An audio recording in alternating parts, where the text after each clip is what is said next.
Assalamualaikum, Pak. Waalaikumsalam. Nggih. Maaf mengganggu jenengan. Baik, tidak apa-apa. Dan Oke, silakan dipresentasikan yang nggih. mau dikonsultasi ya. Ini apa saya kirim dulu, Pak, filenya, Pak? Oh, sebentar saya ini tak sharekan dulu ya. Nggih. Agar apa? Agar bisa apa? Oh, nggih, nggih. Ininya bisa dilihat ya, Pak ya.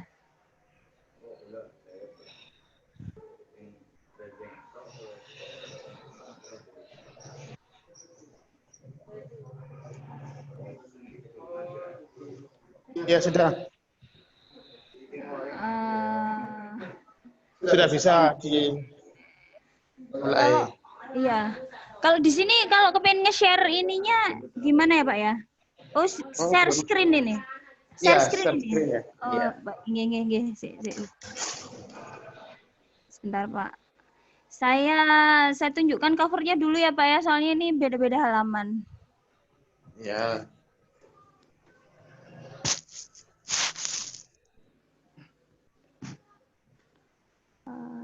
Sebentar.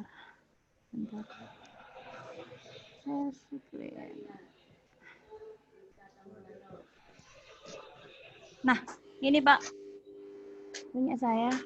Ini judulnya Pak, saya ingin membahas tentang ini. Jadi pengaruhnya reward dan punishment terhadap kedisiplinan yang berkelanjutan pada alumninya SMP Kanzul Ulum Brunei gitu Pak. Ya, judulnya apa? Iya ini apa? Pak. Ini Pak, sudah terlihat belum G? Iya, dibaca aja biar. Oke, jadi ini judulnya pengaruh reward dan punishment terhadap kedisiplinan yang berkelanjutan pada alumni SMP Kanzul Ulum. Jadi ceritanya saya ingin meneliti bahwa kedisiplinan yang kami lakukan pada saat mereka menjadi siswa di Kanzul Ulum ini apakah juga dilakukan setelah mereka tidak lagi berada di SMP Kanzul Ulum. Itu pada intinya seperti itu, Pak.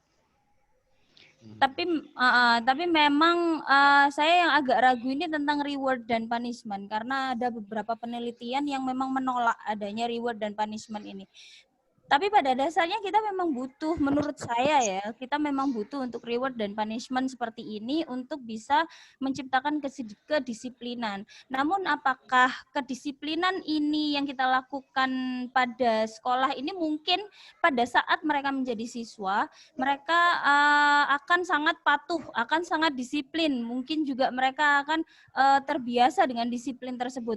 Namun setelah mereka keluar atau menjadi alumni SMP Kanzul Ulum, apakah kedisiplinan ini masih berlanjut atau hanya ada ketika mereka menjadi siswa SMP Kanzul Ulum? Itu pada intinya, Pak. Oh, gini ya, judulmu ini ada 2 poin ya. Satu itu yang perlu diklarifikasi itu adalah apakah betul di SMP ini ada reward and punishment.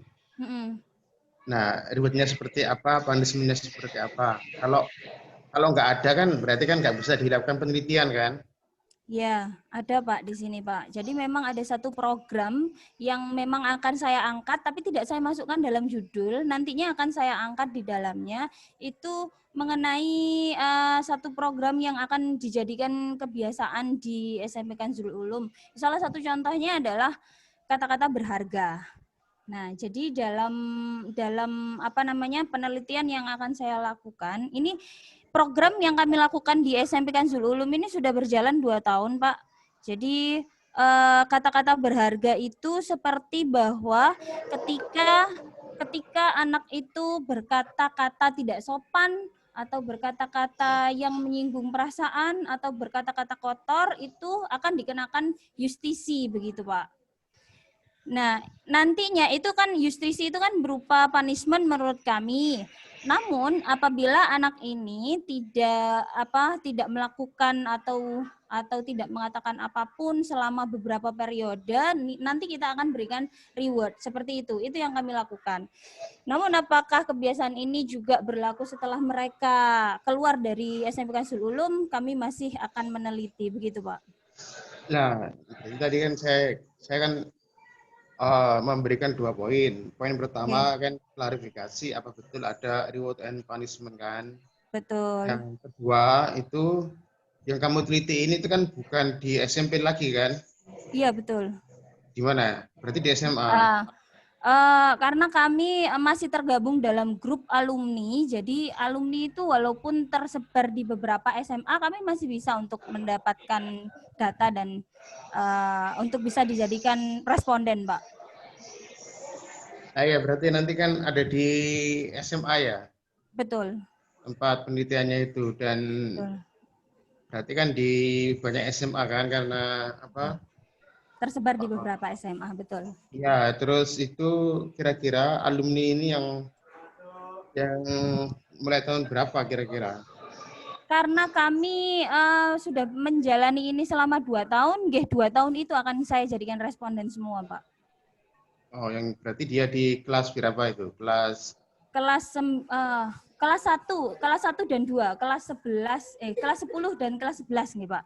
Iya, itu ya. Oke, yang penting kan Anda paham kan yang Anda teliti kan ya. Betul. Nah, terus kalau dengan judul kayak gini ini maka di pendahuluanmu harus berisi tentang pemberlakuan reward and punishment di SMP itu. Kamu sudah menulis enggak kira-kira? Kalau untuk programnya masih belum saya masukkan. Apakah program ini sudah masuk dalam latar belakang, Pak? Loh, ya kan harusnya kan itu yang kamu tuliskan ya. Karena ini masih dalam tahap pada menerangkan sedikit profil sekolah, kemudian tentang bagaimana reward punishment itu berlaku di sekolah-sekolah, tapi belum masuk pada programnya. Nah iya, makanya kan dengan judul kayak ini kan kamu kan istilahnya konsekuensinya itu menulis tentang sekitar 20% data tentang reward and punishment yang ada di sekolah ini kan. Diterapkan mulai tahun berapa, lalu seperti gitu ya. berupa apa kan, berupa rewardnya berupa apa, punishment-nya berupa apa, lalu misalnya daftar tentang pelanggarannya itu apa kan gitu kan ya. Iya, terus daftar tentang pelanggarannya seperti apa, terus sanksinya seperti apa. Nah, itu kan perlu data-data dari sekolahan kan ya. Betul. Data dari sekolahan atau dari bimbingan konseling atau guru ABK atau apa itu ya. Itu terus nanti data tentang perubahan perilaku kan. Betul.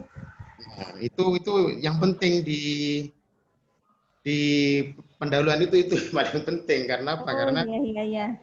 Karena tinggal rumusan masalah apakah kedisiplinan mereka kan tadi kan diakhiri dengan apa? Perubahan perilaku. Iya. Gimana saya bingung sama judulnya itu Pak. Untuk apakah saya hanya menyebutkan perubahan perilaku atau kedisiplinan secara berkelanjutan gitu Pak? Ya ini ya itu jadi ini kan nggak apa-apa itu dulu aja kan yang penting kan ya. Kan ketika kamu ngomong tentang kedisiplinan itu kan yang muncul dalam konsep di ilmu sosial itu kan perubahan perilaku tuh kan ya. Betul.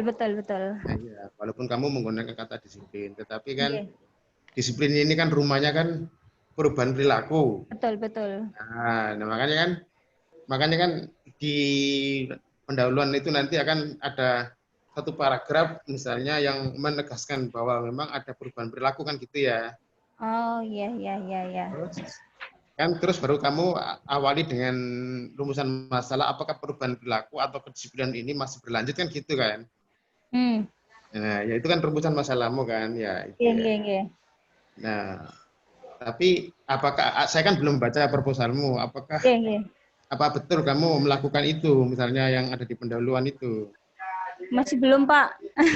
Makanya saya pengen nanya ke jenengan, kalau seandainya sudah ada konsep seperti ini, insya Allah saya tuh kayak paten gitu Pak. Kalau kemarin-kemarin tuh saya mau nulis apa, saya bingung gitu.